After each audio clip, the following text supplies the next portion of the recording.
What's What is up? happening? What's up, brother? What's everyone doing? Another day in paradise, man. Another day Yeah, in how was your paradise. weekend, man? Not too bad. I can't complain, man. It was my weekends are well, I mean I work Saturday, so Sunday's my weekend. Well, you And know what? I I've spend been it with spoiling family. myself. I've been spoiling myself because I've been like not doing anything during the weekends as far as YouTube goes. And Mhm. man, it's been kind of nice. Like I took this entire weekend off. Was really nice spending time with the family. Yeah. Hey, Well, by the way, Merry Christmas and Happy Hanukkah, ladies and gentlemen. to all, to all.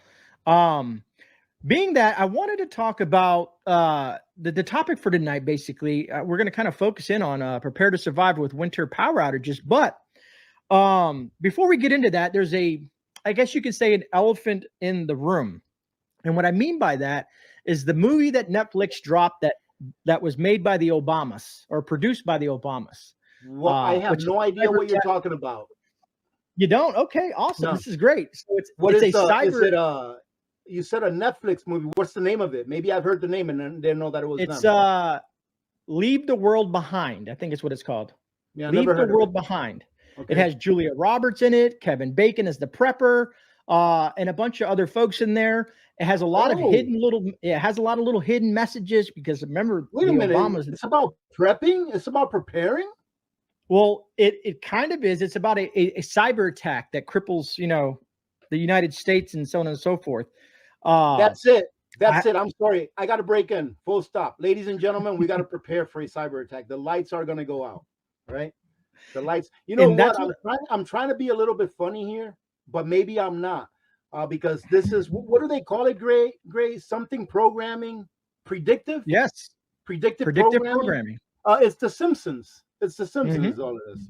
Man, I may have to watch that movie then.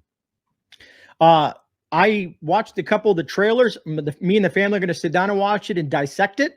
I think Nate over at Canadian Prepper's done something with it, and several other channels have kind of dug into it a little bit, and it's interesting. And the fact that some of the little subliminal things that they've stuck into it, you know what I mean? One part of it says there's a family that says white people are bad, you can't trust them. Uh, For real? and some other See, yeah. weird stuff Wait in a minute, there. man. That's man. I'll tell you what, man. We're just talking here, man. So ladies and gentlemen, none of this is scripted, right? We're just talking. And man, nothing bothers me more than that. Like, Mm-hmm. just keep that crap out of it. Like, a movie can be a great movie, and then as soon as they throw some of that crap in there, some of this woke ideology in there, man, forget it. And not too many things really upset me, but that's one of the things that upsets me the most. And this is why. It's because it is intentionally done to separate us. Whenever they put stuff out like that, it's almost like they're trying to give us a little hint what's coming down the pipe, right? And this is just speculation. It's not like it's fact or anything like that, but that's how things usually roll. They're trying to condition us to the point where like, oh, we'll show them, what could happen, and maybe some folks might, prepare for something like this. There's a lot of things happening this winter. Even the Farmer's Almanac has put out some material stating that it's going to be a nasty winter for some folks. Some people think, just because it's very warm currently here in December, parts of I think it's the northwestern regions and stuff like that. And that being said, is if God, I wish I could remember the channel that I watch. He's really very knowledgeable on weather patterns and stuff like that. And he shows how the polar vortexes, when it strengthens and becomes super strong, and then there's this warm air push that kind of creates this whole situation where it pushes down into the United States, kind of over, where Michigan is, the northeastern region of the United States, and it pushes down, sometimes all the way down to Florida, where you get some, blistering cold weather. And I wanted to talk about that because we're in December, and it's getting chilly, right? And some folks have already experienced some pretty nasty weather already. Matter of fact, I think Texas, or anybody out in Texas out there, kind of that Louisiana, Texas area, there were supposed to be some nasty storms moving through there, mostly rain and wind. And I think it's heading to Florida. I'll be seeing some of that wind and rain coming my way towards the end of this week, if I recall correctly. All right, Rudy. It's what's the temperature in your neck of the woods? And the reason I'm asking that is so here, let me I think I have it up here. Let's talk a little bit about our topic. So if anybody who comes across the video knows we talked Oh, about we actually something. have something to talk about today? I didn't even know that you picked anything. Oh, that's right. Well, We're talking about power outages. power outages and basically this cold weather that we're having. I want to take a page out of the currently the Farmer's Almanac has usually been pretty accurate. It's been around for a long time with a lot of information in it. And it says an unusually snowy, wet winter is also predicted for the Pacific Northwest. Should El Nino materialize, which it has, it could direct the subtropical jet stream into California, translating into copious amounts of rain and snow across the entire Southwest. This goes on to say, winter in the Great Plains and Rockies will usher in plenty of cold temperatures and occasional bouts of storminess, bringing widespread rains and snow. Texans will need to bundle up, folks. Texans will need to bundle up as unseasonably cold weather is forecast throughout January and February with a possible major winter storm in mid-January.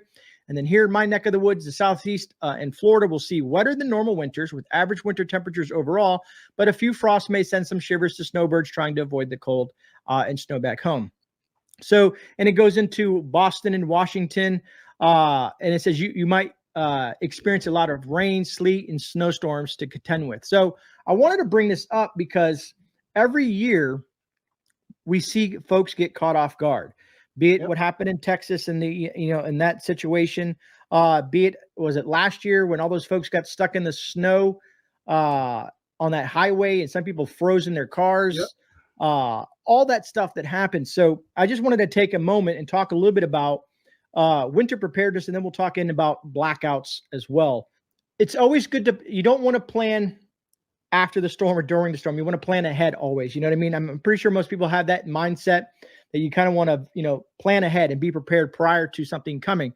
Now, the news has gotten better in regards to some of the information they provide, in regards like, hey, in the next couple of days, it's going to drop to -30 and this is what's going to happen. You should do something about it. You know what I mean? Some folks may blow it off, oh, I've dealt with cold. It doesn't like that. But a lot of bad things can happen when the temperatures drop. And Rudy, I know that you've had some experiences in this neck of the woods, being where that you live, and being that where you live specifically outside of even Fairbanks itself, further out from like the hub of Fairbanks, you've probably dealt with some blizzards where you've been stuck in your house for quite some time. It's kind of funny, because I was talking to my wife. I think this was yesterday. We're sitting on the couch, and I'm telling her, I'm like, yeah. I was trying to talk her into letting me build a shelving unit. We're remodeling our kitchen. We're moving our kitchen from one space to another. It's actually coming out really nice. The reason is because she's the one that's actually in charge of the remodel. As far as where what goes, right? Mm-hmm. But anyways, I was trying to talk her into take an entire wall and have nothing but solar generators in it. All right. And I told her, I says, you know what? I kind of wish that we have a power outage for at least a week straight.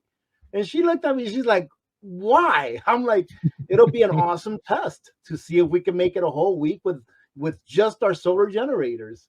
And she looked at me with that kind of look like, you're sick, you know that? But no, it's very serious up here. Putting the fun stuff aside, it's very serious up here that you have a backup for heat. And for me specifically, in order for me to have a backup for heat, I need electricity. I don't have a wood stove. Okay. For reasons, for when I built my house, right? I have an experience building, but I knew that I didn't want to owe the man. I knew that I didn't want a mortgage. I knew that I didn't want to be in debt. So I built a house. Before I got out of the army, we actually moved into our house the last day that I was allowed to stay on base. Our house was done. Enough for that we can move into it and live in it and have all the amenities that a house normally has, i.e. electric, plumbing, all that kind of stuff, right? Without electricity, I don't have any heat, right? I do have a backup that doesn't require electricity for heat, but I always plan for like if I didn't have a backup. You know what I mean? Because that would make the redundancy in my systems even more valuable. So that here is a huge deal. Can you imagine if for some reason it was -30, -40 degrees outside, and we lost power and I have no heat because I don't have a backup for electricity? But here, the priority in the wintertime is you need to have heat in case there's a power failure for whatever reason. And power outages or blackouts are a lot more scarier in the wintertime, I would assume, than for folks in Florida. I mean, I know the heat can be one thing, but like say if we lost power in, December, January here in Florida for a few days or even a week, the temperatures aren't that bad. The humidity is not that bad. It would Right, suck, right. but not someone who's at -20, -30 degrees, surrounded by snow and ice. Uh, but even living where I live, I still prep like I could see an ice age here in Florida. Yeah. I have and I wrote down some of the things I have. I have an emergency kit, with essentials like, food, water, medications, flashlights, batteries, blankets. I have ways to heat myself. I have specialized stuff for the windows if it ever was to get that way, ways to insulate the windows, plastic sheathing and stuff like that. And then worst case scenario, I also have my vehicle prepared for in a crazy situation that we actually get snow that sticks here, which I doubt, but you never know. Anything's possible as we've You never seen in know. the world that we live in today. So vehicle readiness is another important part. And I'm pretty sure you can agree with me there, especially in your situation, having your vehicles ready for a worst case situation that can handle the weather around you. Yep. I have a few other things like having a communication plan with you and your family, in case you're separated, one's at work, you're at home. Stay informed. If you have a little weather radio, make sure you have backup power, like Rudy was talking about, with a wall of power stations. Make sure you have some food and water ready to go. Most of us have a prepper pantry. Have water, potable water, non-potable water. And ways possibly to heat that water, so you can still take at least a nice warm washcloth bath. What else do I have in here? One thing that some people forget is specific health considerations I've noticed. And what I mean by health considerations is some people that have specific types of medication, more susceptible to cold weather, easily, things can happen to them as the weather gets very, very cold, or they can't go somewhere if something happens, having the proper medical gear, equipment, backups of their medications and stuff like that. All you have to remember is this, ladies and gentlemen, that the reason that the polar vortex is breaking down is because you drive an internal combustion engine. The reason that the polar vortex is breaking down, like it's done several times in the past history, is because you like to eat meat. The reason it's breaking down is because you won't eat bugs. Remember that it's 100% your fault. So when some of these weather events occur during this year that correlate to the polar vortex breaking down, right, and bringing cold down to the lower 48s and states that are below, and then creating really bad blizzards, remember that it's all your fault. Okay. I know I'm being sarcastic, but that is what you're going to be told. You will be told by the mainstream media that the reason it's getting colder is because of global warming. The reason it's getting colder, and that reason it's going to snow a lot in certain parts of the country, is because it's a cycle that has happened before, and it will happen again, and that's that. The question is are you going to be prepared to overcome those challenges? That's the question. I think the only other slide I had was about Britain, where I said it should stock up on torches, aka Flashlights, flashlights, and candles in case of power cuts, say Dowden. Basically, they're warning people in Britain again that there's going to be possible cyber attacks. Those darn conspiracy theorists. I mean, these conspiracy theorists trying to scare the people into telling them to get prepared. Imagine that, Gray. Imagine these people telling people that they have to get prepared. I believe that they took a poll here. I did a video on this, I think, a few days ago, a week ago or so. And they did a poll that about 25% of the younger generation, I think it's Gen Z, are now prepping and consider themselves preppers to a certain extent.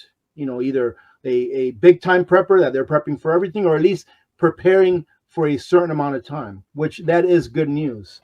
But go ahead, listen to the government. All right, since the government is telling you to get flashlights and candles, Go get your flashlights and candles, ladies and gentlemen. Don't worry about anything else. Just do what the government tells you to do. Because, man, I'll tell you what, when you look at history, that's always worked out really, really well. Man, did you feel like ending it off on a sarcastic note, Gray?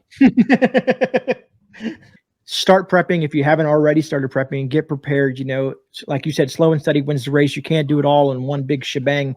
Don't put yourself into debt doing that. Nope.